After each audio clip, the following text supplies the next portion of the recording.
Most of us want to have mountaintop experiences. Why? Because when we get up to the top of the mountain, then we feel like we've arrived. Then it feels like all the stuff that we had to go through to get to some level of success or peace or happiness is finally working out in our favor. We embrace the mountaintops, but oftentimes we do not embrace the valleys.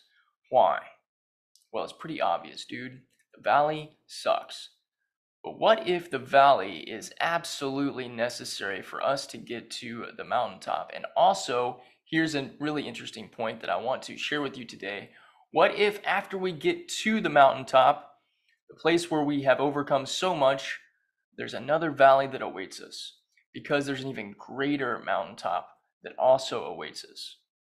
And how can we embrace the process of going through these necessary valleys, as uncomfortable as they may be, to push into the place that is destined for us? If you want to know the way, come on, my friend, let's dig into the soil of this together. Welcome to you. My name is D. Grant Smith. I am the growth farmer for personal development through the lens of spirituality and storytelling, and I am so delighted to have you with me. I appreciate everybody who is subscribed, so if you are not already, please subscribe. Join into what it is that is going on this channel and us growing into the best and most alive, full versions of ourselves through a process of growth farming, where we plant love inside our mind and our heart gardens to produce love in our actions, attitudes, and behaviors, and attract more blessings and abundance into our lives. Now, in this process of us growing into the best version of ourselves, oftentimes we have to go through a lot of difficulty. Sometimes difficulty that we don't see coming. Because actually, while we think that the difficulty is outside of us and something that we have to push through, it's really stuff that's going on the inside of us that we haven't been aware of for some time, or we've recently come into an awareness of. Now, for me in my personal journey, I've shared this with you guys many times here on this channel, my spiritual awakening and discovering not only what love really is outside of all the stuff that I'd been conditioned to believe that it was, that was really dysfunctional and really unhealthy, but also me coming into this practice of understanding how loving myself was the most important person that I could ever love. Is I'd spent my entire life trying to love other people in order to be loved in return. And all of that hit the whatever it is that sucks the most.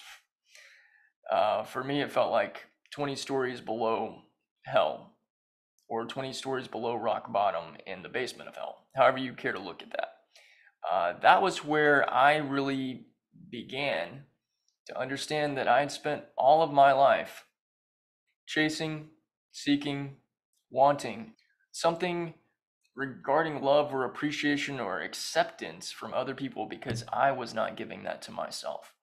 And what led to that realization was, again, a very, very, very painful experience.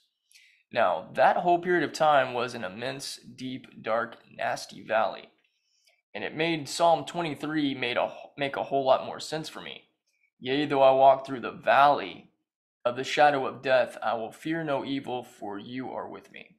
And I had to have God with me every step along that journey, because it was just every single deep belief and concept and thought of my own unworthiness or non-acceptance or everything about rejection and abandonment. It all just came up to the surface, and I was feeling it, man, and it sucked. But I'm thankful for the experience now, because like I said at the very beginning of this video, for us to get to the places where we want to go, we have to go through the valley. And sometimes the valley does feel like the valley of the shadow of death. It is the shadow of the death of our old selves. And too often we can run away from the valley of the shadow of our old selves and the death of our old selves and try to cling on to the past because the past was familiar. And the past, even if it was dysfunctional, even if it was painful, even if it was full of all kinds of things that weren't serving us, at least we knew what it was. Have you ever spent time trying to go back and make the past be a part of the present, even if you know that maybe returning to an old relationship or returning to an old job or something, that as much as you really it was difficult and a struggle, and you'll just make it work this time because at least this is something that you know, something you're comfortable with. But the old self has to die in order for the new self to be born. Referencing another Jesus teaching is you can't put new wine in old wineskins or new patches on old garments. We are constantly in a state of having the opportunity to be reborn into a more full, more whole, more vibrant version of ourselves. This is happening on a biological level. Our bodies are reproducing and releasing dead skin cells every few seconds, I believe. Something like 50,000 skin cells are being shed off, replaced by new skin cells. Biologically, we are naturally being reborn all the time. And our higher self, God, is leading us on this journey of us releasing old things from ourselves, old patterns, old beliefs, old aspects of our self-concept that do not serve our highest good. Maybe they served some purpose, not necessarily serving our highest good, but maybe they serve some purpose in our life, but we don't have to cling on to them anymore. And the way that we release them is this willingness to go through this potentially painful, difficult, or challenging part of our story. And that's where the valley comes into play. And it's in the valley where we really learn about all the things that have been going on inside of us that we have rejected, or suppressed, or not been willing to look at, maybe ran away from. I know in my life, I've spent a lot of time suppressing emotions that I didn't want to feel. Anger, resentment, bitterness, loss, all kinds of stuff.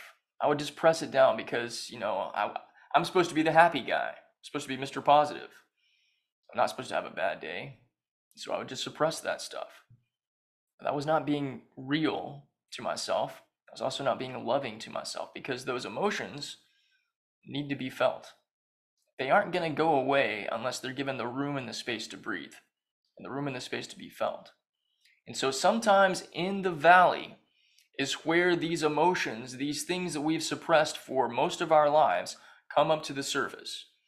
If you've ever been through anything close to a dark night of the soul, and I have, I've had a couple different bouts of it.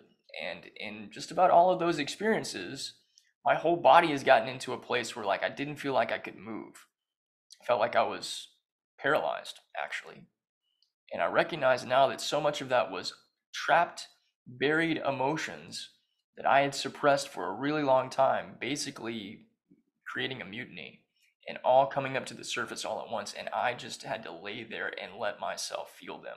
And when I described that to you, if you can imagine what it feels like to feel all kinds of negativity flowing through your body, that is a difficult experience to have.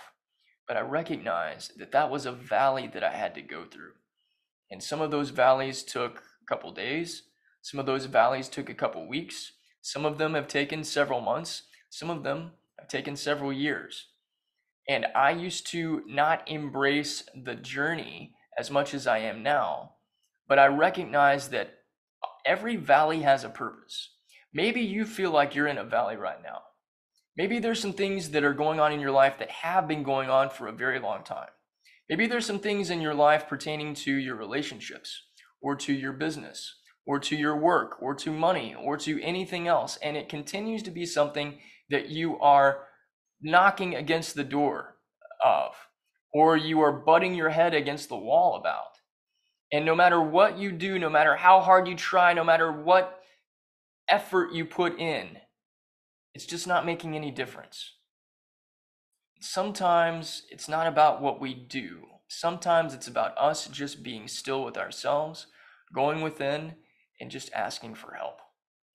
I'm continuing to find, that the big answers that I spend so much time up here trying to figure out are actually already known right in here.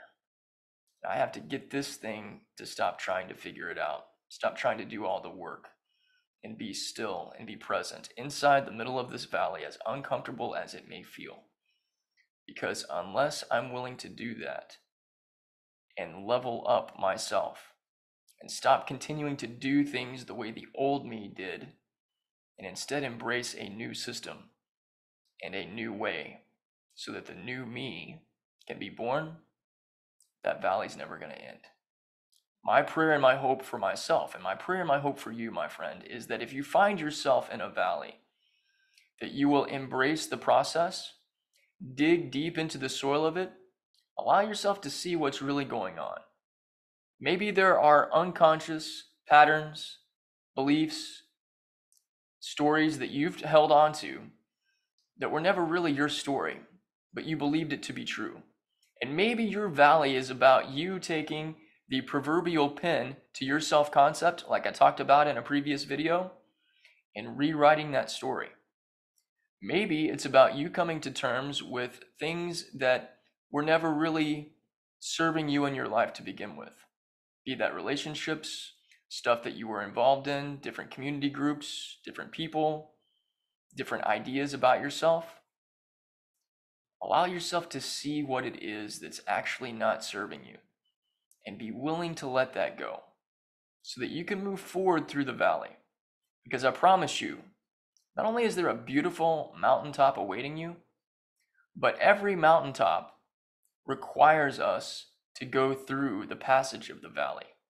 And there is a mountaintop awaiting you, my friend. I know there's a mountaintop awaiting me. Several. To get to everyone, you got to go through the valley. The valley has a purpose. It's not a curse. You're not being punished. It isn't a sign that you're not good enough to have what it is that you want. It's actually a preparation training ground for you to truly become the version of yourself who can embody and embrace everything that the mountaintop has in store for you. What do you think? Are you on board with embracing the valley and seeing it as a blessing, even if it doesn't feel that way? Let me know down in the comments below. If you haven't done so already, give this video a thumbs up, share it with somebody that can bless and benefit and encourage and motivate them. I appreciate you, I love you, and I'll see you again soon.